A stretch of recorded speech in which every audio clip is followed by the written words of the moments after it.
Good evening and welcome to Good News on Entertainment. I'm Carley Boyette.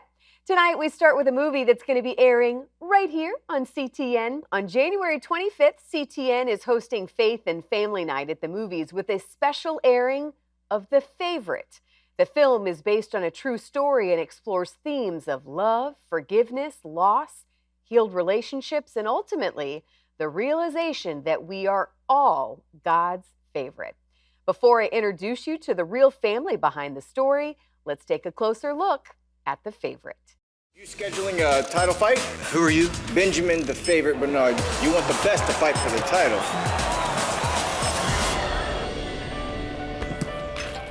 Go! Hey, I'm Philip Moore, Real Salt Lake, Major League Soccer. How are you? Here's my card. Let's stay in touch.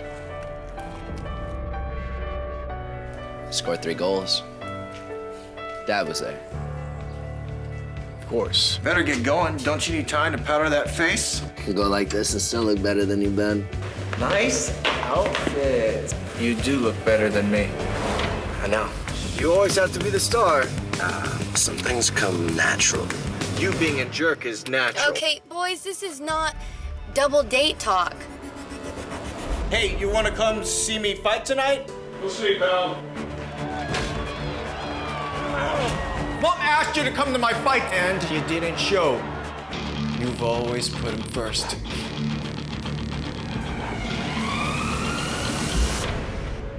Dad, something happened. Luke, he's hurt. What are you doing there? It's a blog. I set this up for Luke. You really think that's gonna make a difference? You know God answers prayers. Wake up, son! No, wake up! How's your brother doing? I don't want to talk about it. Sounds like you're going through some stuff. Yeah, well, this is how I'm dealing right here. For Benjamin, the Favorite Bernard! Look what you put us all through! I was so angry at him, I couldn't handle it anymore. I may never dance again because of you. Dad, screw up everything! Nothing I do will ever be good enough for you. And when I need you the most, you weren't there for me.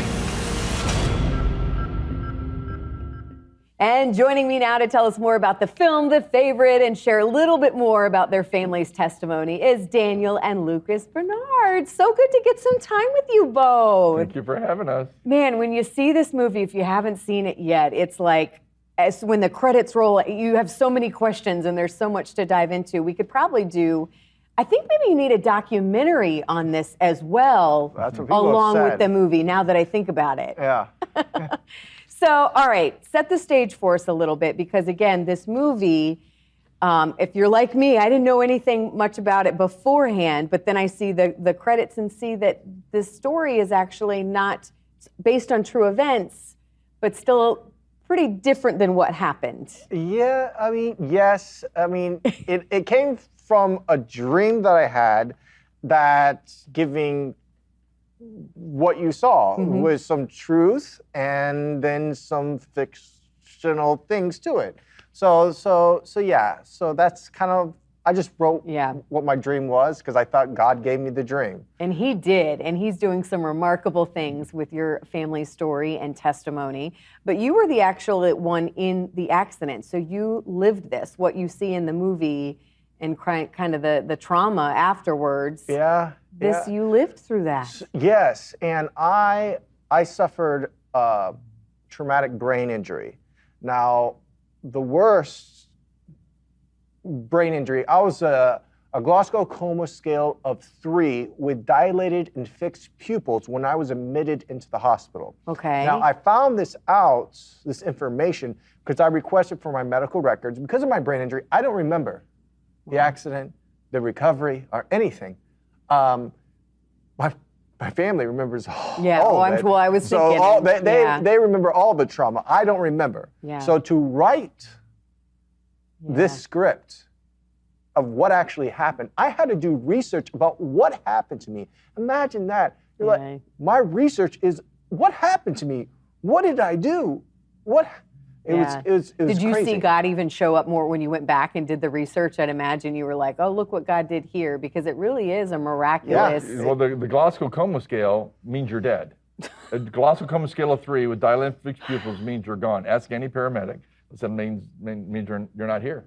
And so it's really the fact that, the doctor said that, I was in an LA hospital. I was in the I was in the airport, and the doctor from the neurosurgeon said, Mr. Benard, just get here right away. We can't tell you that he was going to survive or not. They had to remove a 4 by 5 inch piece of skull to allow his brain to swell in order to try to save his life. So that's where it was at.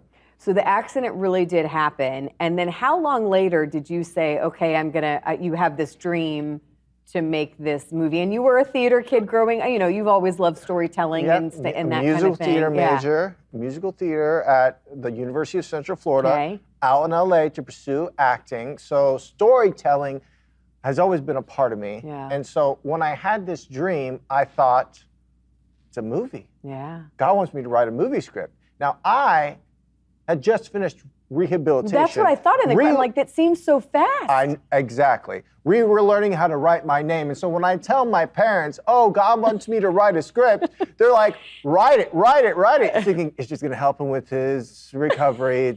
That's all they're thinking. But I was determined that this was what God was wanting me to do, and I was struggling to sleep at night, so I just stayed up and wrote. And they saw that I, cover to cover, the papers just all there. And so they were like, okay, we're going to help Luke. We're going to get him final draft, transpose the paper into final draft, 80-page script, and send it off to a producer. So not only do you write it, you star in it, you do a great job acting in it. Oh, thank you. And then you get a big name like John Schneider to join you on this as well. Talk about that. That's a big deal. Well, yeah, the whole thing was, we did this here just locally, and we're in Pinellas County. But, we've never done a movie before. So we were from scratch putting this thing together. And we just seen God just intervene. You'd have to. Some of the people in there, the welterweight champion for the UFC, when we shot it, he was the current welterweight champion, Tyron Woodley. And so we didn't know anybody in the UFC, and that God's bringing these people in. So we can just say that God put it together. Yeah. Really, it was just a total God thing. And, and it was from really, a lot of it was done with the efforts of the local churches here in the Tampa Bay area, helped us to make it happen.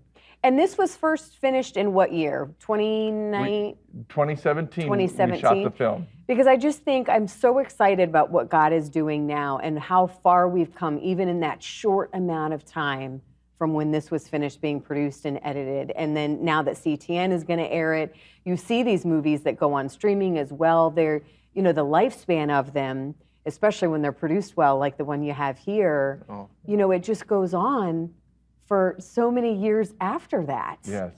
It's exciting. Yeah. So, we're actually planning a favorite too. And so that's something to be looking forward to. And then also want to tell the audience that this is a movie, of course, we did it, our heartbeat is to see people come to Christ through this. And we have a tool that helps people to do that. It's called the Favorite Top 10, where we're hoping that you guys will go out and you'll get the, begin to pray for those not yet Christian people. I love this idea of having a top 10. I don't know, I want to do this today.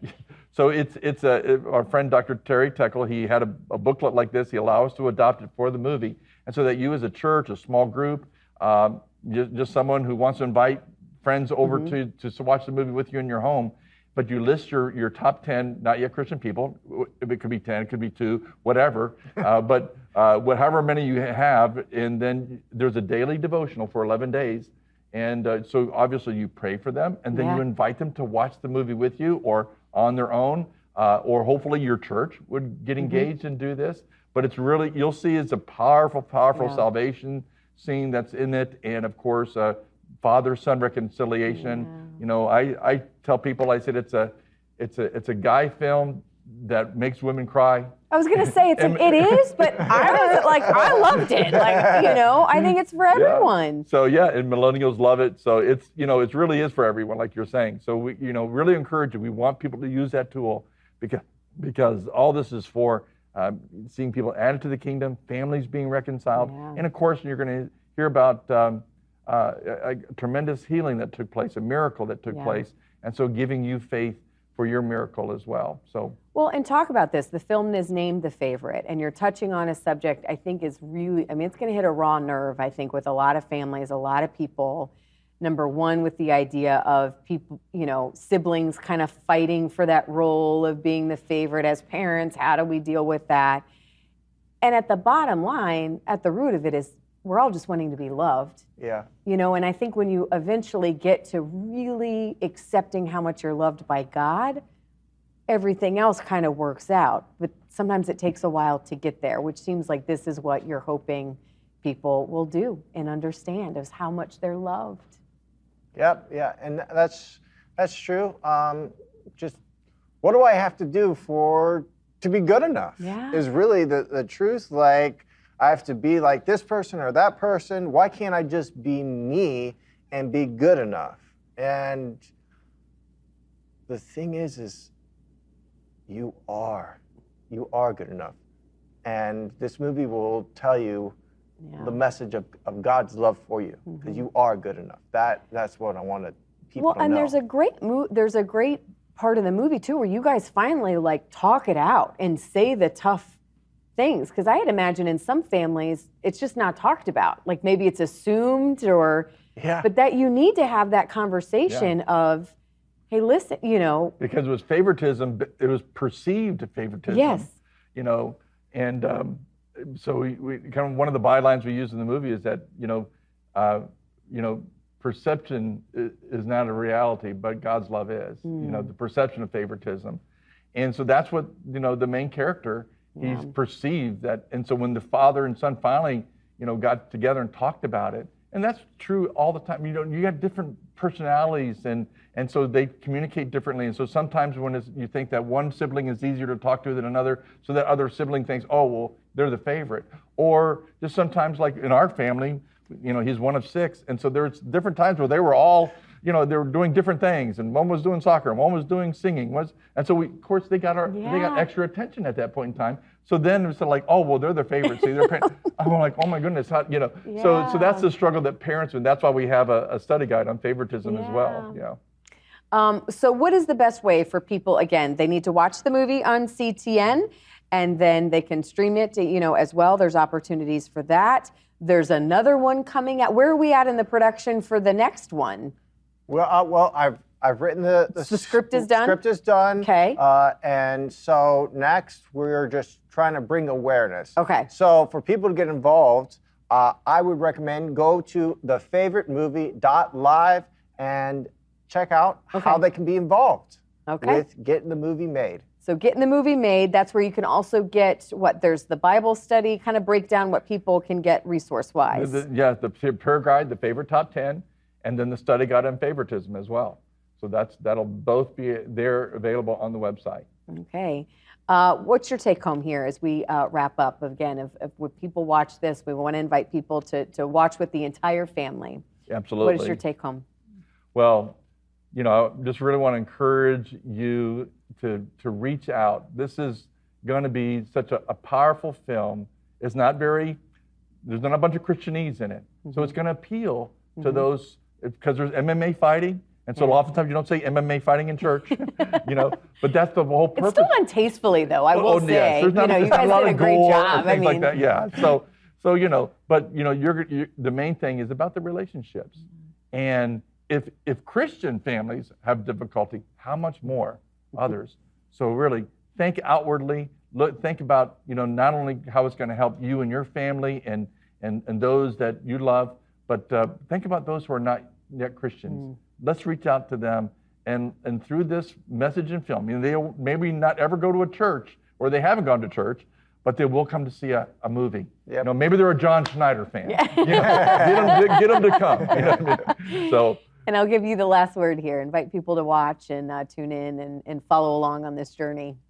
I mean, this journey, it's going to bring, well, healing. Yeah. There's a lot of strife in families. So my heart is to bring healing, reconciliation to families. people don't really fathom of how much hurt and pain that's going on in families. I found out there's so many parents, grandparents, they don't talk to each other anymore. Let's just stop that. It just starts with a conversation and bring healing. And that's that's my heart, is to bring healing to families and bring healing with relationship with the Lord Jesus Christ. Amen. Thank you both so much. Thank you for being vulnerable and sharing some of the stuff that maybe isn't so pretty to share sometimes, but it's going to be powerful, and I'm excited to see what God is going to continue to do with you and your story, these movies, and we'll be right around, ready to talk about the second one when it's ready, okay? All right, thank you both so much. Thank you. Thank you. All right, so again, The Favorite will air right here on CTN at 7 p.m. Eastern on January 25th, or check your local listing for times in your area. In the meantime, to find out more about the movie, the Bible study, or the additional resources they have put together, just go to their website, thefavoritemovie.live. All right, now to another movie coming to the big screen. Between Borders is a Fathom event coming to theaters January 26th through the 28th. It's the incredible true story of an Armenian family forced to flee their home during the collapse of the Soviet Union. Before I talk with the writer and director of this film, let's go ahead and take a closer look at this one, Between Borders. Were you or your family victims of direct acts of violence? Open your eyes. The Soviet Union is crumbling. We can't just leave. This is at home. Is it? Some men came by yesterday evening asking for the names of all the Armenian children. Did you call the police? Police don't care what happened to us. The world is changing all around you. Yet you failed to see it.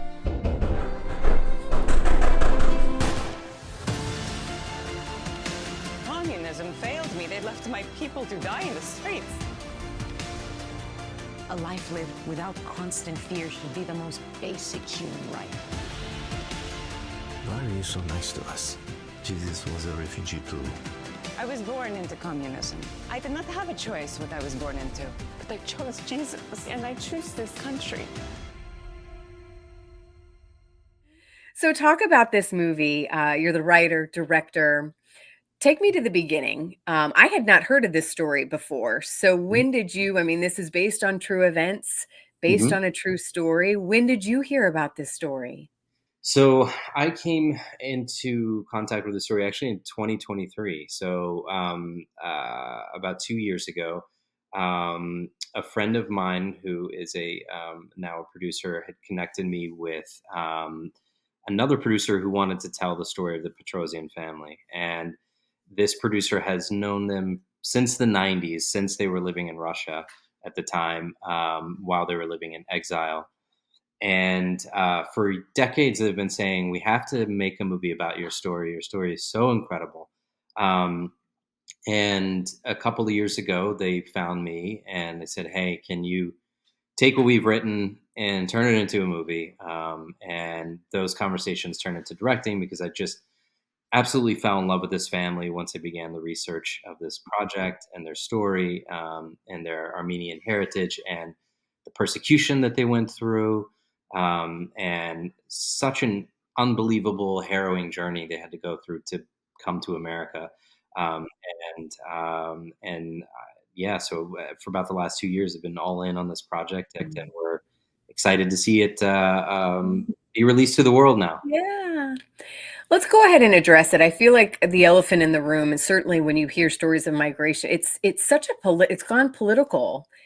And I don't want to do that now, but I do think these are conversations, they're stories that we need to hear. What's your hope? What's is again, this theme of migration and coming to the United States. What is your hope that maybe we can grasp from this family and sharing this family story? I think that's a good question. I think my hope in this is that we will follow Jesus's words, which is to love our neighbor. And who is our neighbor? That's everyone we come into contact with, no matter where they're from. That could be the people that live next door to you. That could be the people across the sea from you. And this story has a very strong message with that. Yeah.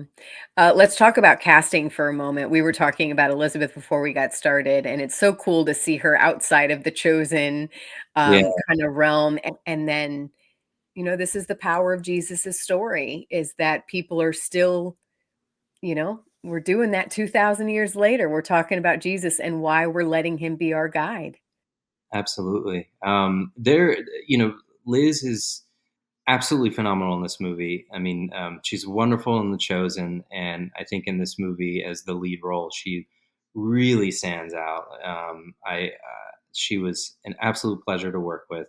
Probably my favorite actress I've ever worked with, and going back to your point, the Petrosian family originally, their journey began. They were ethnic Armenians living in Azerbaijan. And when the conflict erupted in the late 1980s and the countries went to war, they were an atheist family at the time. But when they found exile in Russia first, they met some American missionaries who happened to be there at the time and, shared their faith with them. And it began this kind of slow, organic process where, they kind of were just living with these people, living with these American missionaries and getting to know them. And they loved that their faith had sent them halfway around the world to just serve other people. And because of that, it attracted them to the faith and attracted them to Christ. And they, developed this very wonderful organic faith out of that. And of course, which sticks with them to this day. And now they have children and grandchildren, and they've sort of built this family tree where they're all just living in the faith now and serving in all their various own ways. And it's just absolutely, their story is an absolute testimony. It's wonderful.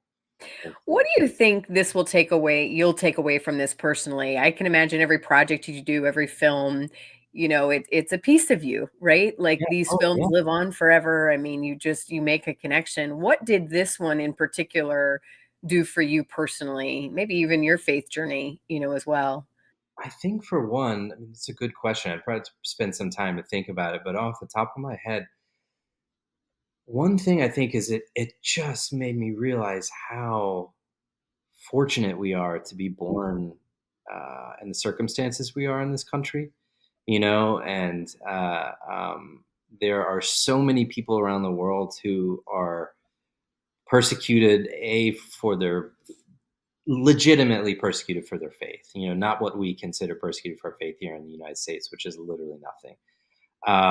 But there are people around the world who are genuinely persecuted for their faith, who are persecuted for the race that they were born into, or the country or the nationalism they were born into. And it made me realize how fortunate we are to be here to just live and practice our faith. And when I came back from shooting the movie, it made me want to just be a better father, be a better husband, dive into my faith deeper, and just realize how lucky I am to spend as a father of small children, what little free time I have during the day. But it made me realize how lucky I am to take some of those free hours of the day and dive deeper into, what it means to be a believer and all these things. So, so the short version is it really making this movie taught me to not take anything for granted, our where we live, the faith that we practice, the fact that there is a general peace, that we don't have consistent war in our own country, and that we're not thinking about how are we going to find something to eat today. It's just all the normal problems we deal with, which are great problems to have. Yeah. Well, and I think those same questions will, and appreciation, I think, will come about when you watch it as well. Yeah. Mark, thank you so much again. Job well done.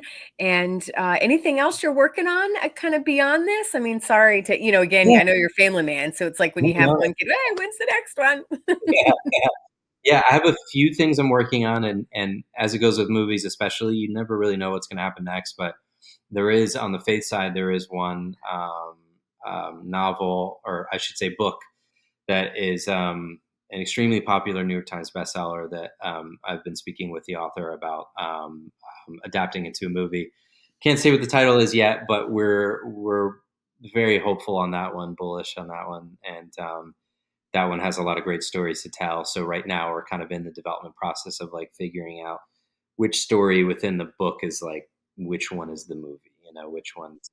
But yes, yeah, yeah. Well, thank you so much. Yeah, yeah. No, no, I was gonna say, yeah. The website for our film is betweenbordersmovie.com, and feel free to check out the trailer there, and then hopefully we'll see you in theaters soon. Thank you.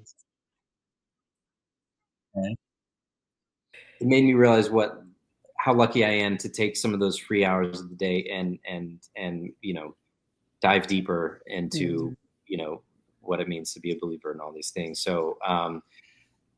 So the short version is it really making this movie taught me to not take anything for granted. Our where we live, the faith that we practice, the fact that there is a general peace, that we don't have consistent war in our own country, and that we're not thinking about how are we going to find something to eat today.